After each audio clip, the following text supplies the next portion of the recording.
Etiefo Nancy mama mati ase say social media accounts bi wo ho friend Ghana crimes na eya na menije because Nancy enyama bi a esisi ye in Ghana some time ago crimes bi esisi ye in Ghana some time ago no mo de ba ema ye refresh ya adwema ye hu ne say okay nti embre bi say ni see e na see ye na Ghana crimes no munim case wey ye case bi a Ghana for bebre na ate ho asem na so ye nim details no the 3 Ghanaian judges a ye kun omo in 1982 na nse wo head ye ekoso e wo Ghana ebi mo etumi be koti e ka say oh and ye say the AC wo Ghana ndey say na judges no ekoso a and ye tensem ase de ntia ye kochi omo kun omo ngrofo kasa ansem ni na. But do people really know what happened? Let's go into the story. Probably once we go into the story, people will stop speaking that way. Into no Ghana crime said the details number. Now, any stories, no, any.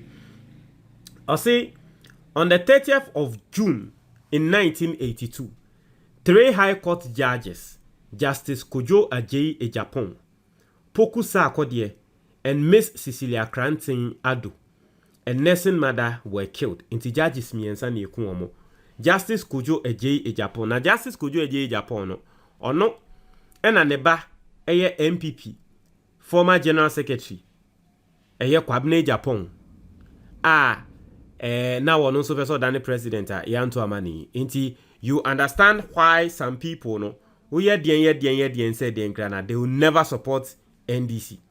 Ati we hear the and yet the cost of support NDC that because during that time, no, some of them they lost their parents and things. Into no Justice K1lled Ejapon no or no ne dear no Poku Sarkodie and Miss Cecilia Cranton. Miss Cecilia Cranton or no near say or wawo fresh and the banegrano or tiano fuano.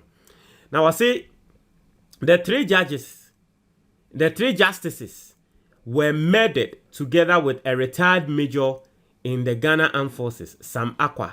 The retired major was the director of personnel at the Ghana Industrial Holding Corporation, GIHOC. It's GIHOC, no. Judges, no, you eku nipa bakwa no so, retired, soldier ni, na director, GIHOC. Yonkon semlimu. Also, the 4 were branded as enemies of the revolution by the then Provisional National Defense Council, PNDC, which was led by Mr. Jerry John Rawlings. The judges, according to Roger Gorkins' History of Ghana, had over 10 judgments handed by the Armed Forces Revolutionary Council, People's Revolutionary Courts. It turned out that all the 3 judges were sitting reviewing cases brought to them by aggrieved citizens in connection with the treatment meted out to them by the AFRC junta led by Mr. Rawlings after the June 4th, 1979 coup. Now, judges no, the entire see coup and they said no more di in Sambia. So that time no Rawlings time no, na soldiers for now court. Soldiers for the court no. Omo here ankrophobia di in sem bi no. Say ye de bibia to omo so ati ase. Inti judges see court na say Emma wafe omu bedi sa cases ni 90 no. Ebia na soldiers for court no edi say asumesi okodi nsɛmfo bi say inti yenye ne say ya. Na judges na baba be kase dabi yenyan no. We inti as soldiers for the court no.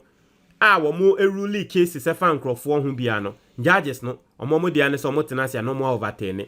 Inti they were branded by then PNDC. Yenye ni say PNDC ne baba than NDC. And so they were branded by the then PNDC. Say judges no enemies of the state. Not just say judges no omompe omani ye. They were enemies of the revolution. Sorry, enemies of the revolution.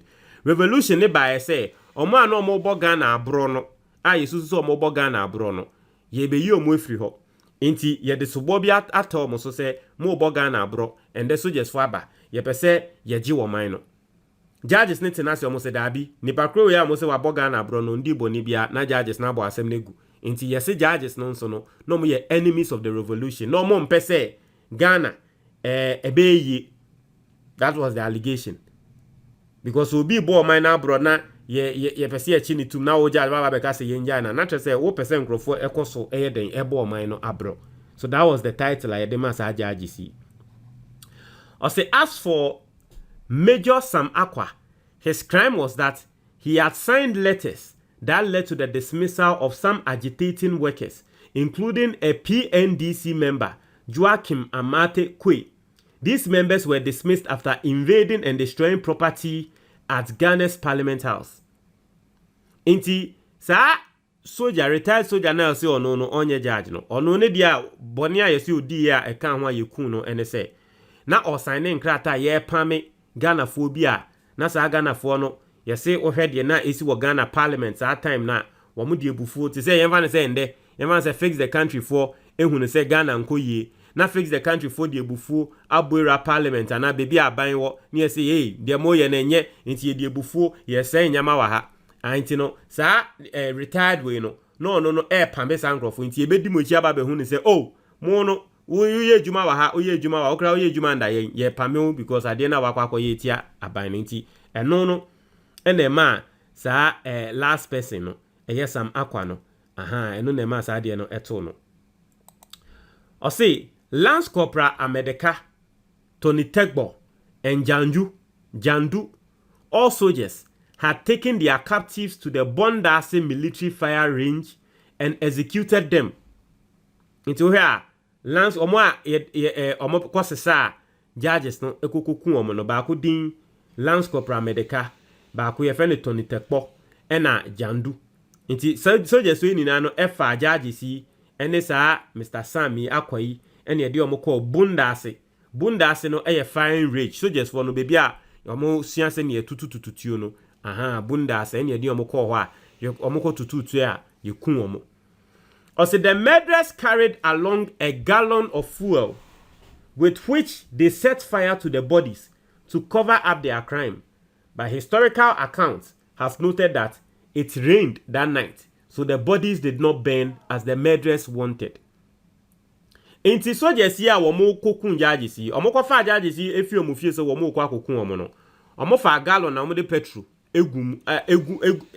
omo de petrol gu gallon nim se yeku omo wi a ye be hye omo na obi enhu to omo bisa obi enim bebi a bodies no wo ye de yeku omo ne ya hye omo but then na womo kokun omo ewie ya womo de petrol ni gu omo body ne so hye omo no insio toye inti body na nhye enwie na eno enama ende Ghana fo enya asem no bi eka inti na kenye sa ada na insio etoye na ka by this time still judges ni yenim de eto omo na ke yeku omo ahye omo droben ko bie nim de eto omo but insio na etoye no enama ende Ghana fo na ehu ne se say judges no yekofa omo ko ekobo omo tu ku omo.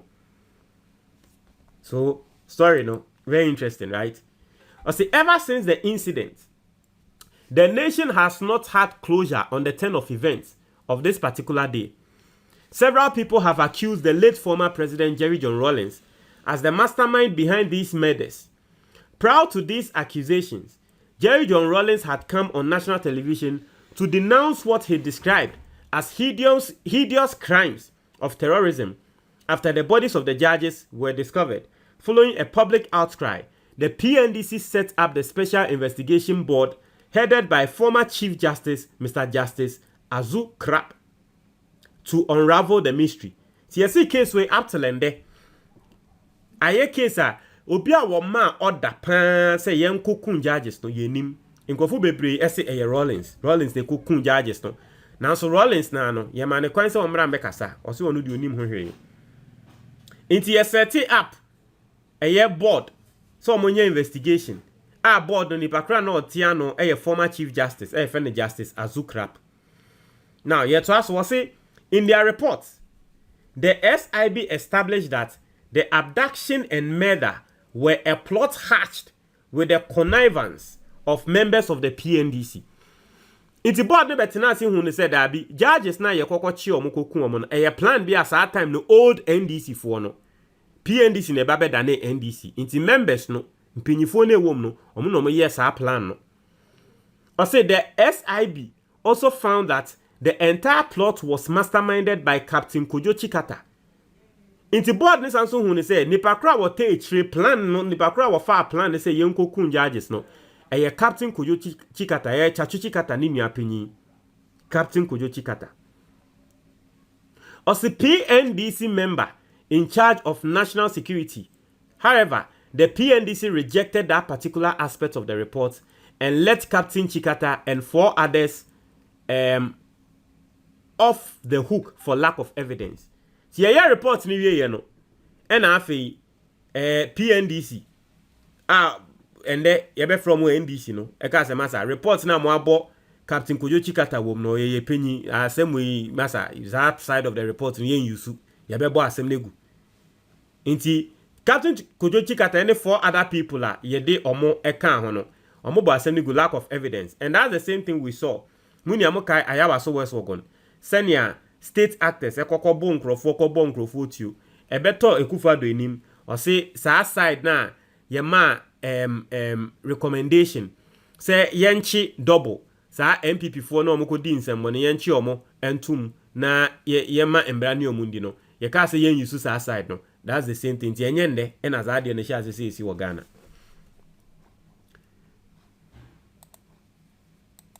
Now, yeah, to our story in so.